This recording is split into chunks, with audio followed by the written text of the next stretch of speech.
how to add experience in LinkedIn. Today, I'm going to show you how to add experience in your LinkedIn account.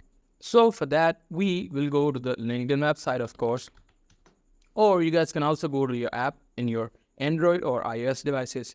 So after going to their website, I'm going to click on this link and it will take me to their main website. And now what you have to do is you have to click on me, and then you have to click on view profile. In Android or iOS, it is pretty much the same. And now when you can see your profile, what you have to do is you have to keep on scrolling down until you see this experience section. Now here, what you have to do is you have to click on this plus icon. You guys can add career break or add a position of your experience. I'm just going to click on add position.